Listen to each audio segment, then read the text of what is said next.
হরে কৃষ্ণ, আমি জ্যোতিষী বাসুদেব রায়।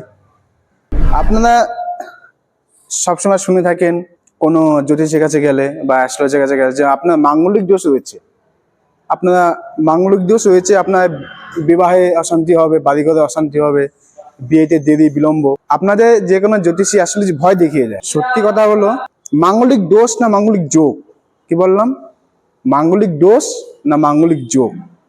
যদি মঙ্গল কারো রাশিচক্রে 1, 4, 7, 8, 12 নম্বর ঘরে থাকে তবে তাকে মাঙ্গলিক দোষ বলা হয়। এবার দেখতে হবে মঙ্গল কোথায় আছে, কোন ভাবে আছে, কোন ঘরে আছে।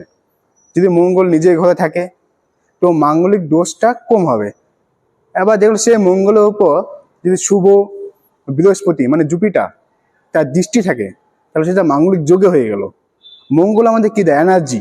মঙ্গল যদি মাঙ্গলিক থাকে, সে মাঙ্গলিক ব্যক্তির মধ্যে প্রচুর এনার্জি থাকে। সে এনার্জির মধ্যে পুলিশ বাহিনী আমি অনেক মাঙ্গলিককে দেখেছি, তা প্রচুর উন্নতি করেছে, সাকসেস করেছে।